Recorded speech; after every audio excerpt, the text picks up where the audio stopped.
नमस्ते, प्रणाम। मैं हूं आशुतोष और आप देख रहे हैं क्राइम इंडिया। दोस्तों, अगर आप इस चैनल पर नए हैं तो हमारे चैनल को सब्सक्राइब करें और क्राइम इंडिया परिवार का हिस्सा बनें। आज की जो मैं सच्ची घटना आपको सुनाने जा रहा हूं, यह घटना हमको एक बार सोचने पर मजबूर कर दी, क्योंकि यह घटना एक विद्यालय की है। विद्यालय में हम लोग अपने बच्चों को शिक्षा लेने के लिए भेजते हैं। यानी कहने का मतलब यह है कि विद्यालय एक शिक्षा का मंदिर है। लेकिन अगर विद्यालय में ही हमारे बच्चे सुरक्षित ना रहें तो ये कहीं ना कहीं हमें सोचने पर मजबूर कर देता है। दोस्तों, आज की जो सच्ची घटना है यह है बिहार की। बिहार में एक जगह है पटना, यानी बिहार की राजधानी पटना। पटना में एक जगह है पटना दीघा। दीघा थाना क्षेत्र की यह घटना है, जहां एक परिवार है। उस परिवार में 5 सदस्य हैं, जिसमें जिस परिवार में माता पिता, उनका एक बच्चा 4 साल का जिसका नाम आयुष रहता है, और उसके दादा दादी। दोस्तों, यह कहानी इस बच्चे की है। यह बच्चा रोजाना की तरह तैयार होकर के स्कूल जाता है और फिर स्कूल से घर आता है और फिर घर पे पढ़ाई करता है। लेकिन यह घटना जिस दिन की है, यानी यह घटना है 16 मई 2024 की, जब रोज की तरह आयुष तैयार होता है और स्कूल जाने के लिए रेडी हो जाता है। तभी उसकी माँ उसे छोड़ने जाती है, तो अपने माँ से कहता है कि माँ, आज आप नहीं, मुझे मेरी दादी छोड़ेंगी। यानी बस आती है और बच्चा कहता है कि माँ, आज आप नहीं, बल्कि मुझे मेरी दादी मेरे बस तक पहुंचाएंगी। तो उसकी माँ कहती है ठीक है बेटा। तो उसकी दादी जो है उसका हाथ पकड़ती हैं और बस तक ले जाती हैं। तब तक पीछे से दादाजी भी उसे कहते हैं कि ठीक है, हम भी साथ चलते हैं वहां तक। तो उसके दादा और दादी उसको बस तक लेके जाते हैं और बस में बैठा देते हैं। उसके बाद आयुष अपने दादा दादी को टाटा बाय बाय बोलकर स्कूल चला जाता है। दोस्तों, स्कूल जाने के बाद जब स्कूल की छुट्टी होती है तो सभी बच्चे घर आ जाते हैं, और जब आयुष घर नहीं पहुंचता है तो उसकी माँ परेशान हो जाती है कि सभी बच्चे घर आ गए हैं लेकिन मेरा बच्चा अभी घर नहीं आया। दोस्तों, मैं आपको बता दूं यहाँ पर कि उसकी एक चचेरी बहन रहती है, वो भी उसी स्कूल में पढ़ रही होती है।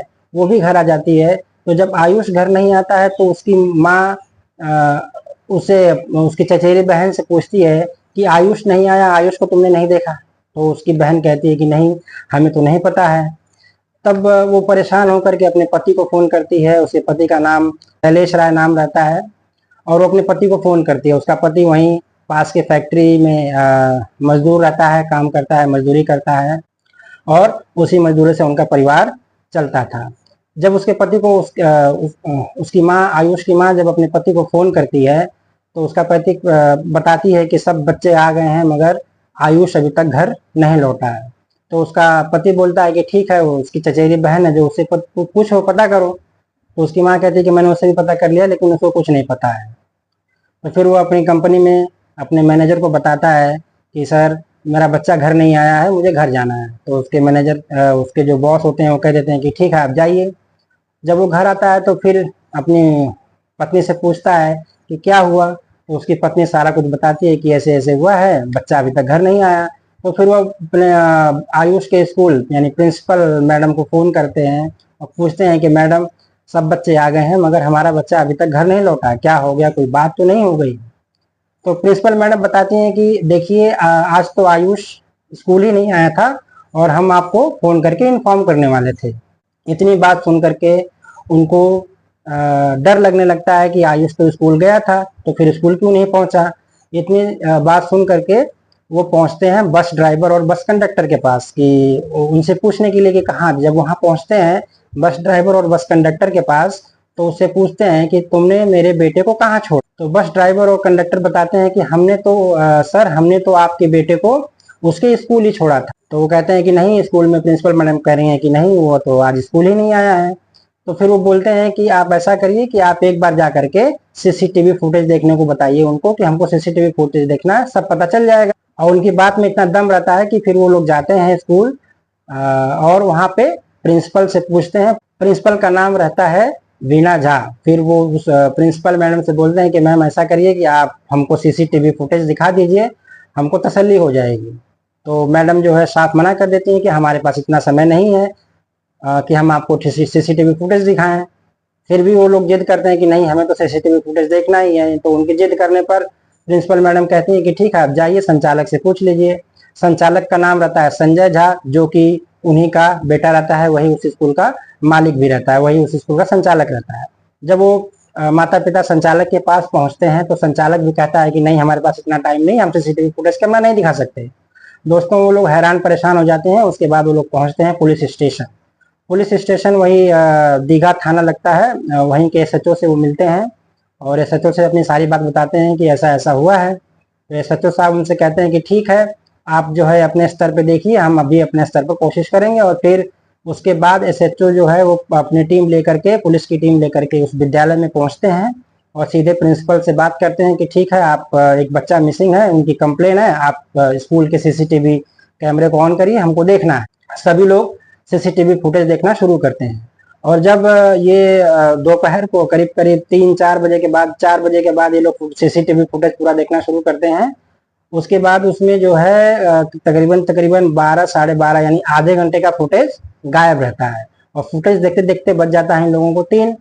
तो जो आधे घंटे का फुटेज गायब रहता है, उसके बारे में जब पुलिस पूछती है प्रशासन से, स्कूल प्रशासन से, कि ये आधे घंटे की क्लिप कहाँ है और ये कैसे गायब हो गई है, तो इस बात का उनके पास कोई जवाब नहीं रहता है और गोल मोल घुमाने लगते हैं। पुलिस को वहां पे उन पे शक हो जाता है।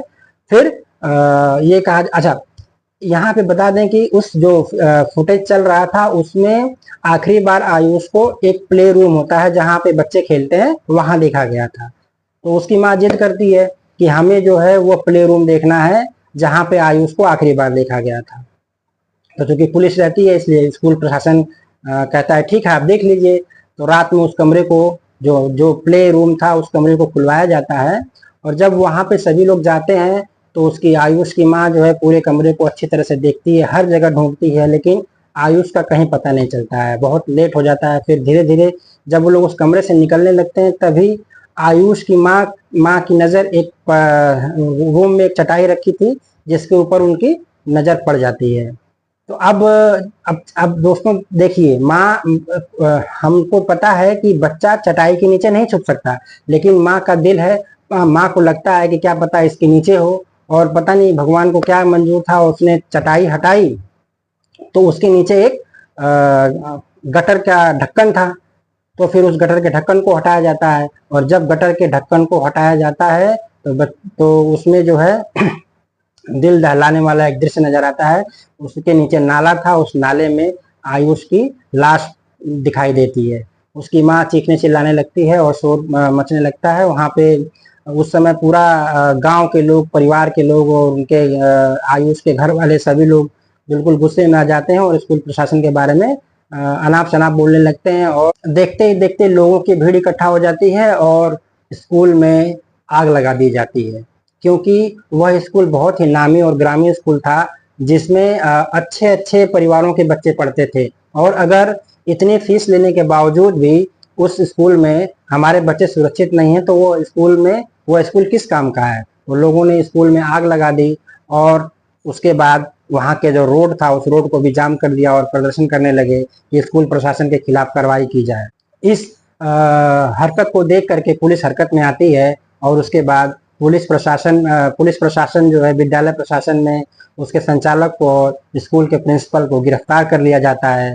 और फिर उनको पुलिस स्टेशन लेकर जा करके जब पूछताछ होती है तब पता चलता है कि जो स्कूल की प्रिंसिपल है वो सारी बात बताती है कि कैसे क्या हुआ। उन्होंने बताया कि बच्चा खेल रहा था और खेलते खेलते फिसल कर गिर जाता है और उसके सर पे गहरी चोट लग जाती है। और गहरी चोट लगने के बाद जो है बहुत सारी ब्लीडिंग होती है। और जो उस समय वहाँ के टीचर थे, जो उस समय मौजूद थे, जो उस क्लास में थे, जब उन्होंने हमें सूचना दी तो जब हम लोग वहाँ गए तो बहुत सारी उसकी ब्लीडिंग हो जाती है। पूरा स्कूल प्रशासन डर जाता है और डर के मारे उसे हम लोग जो है नाले में डाल देते हैं।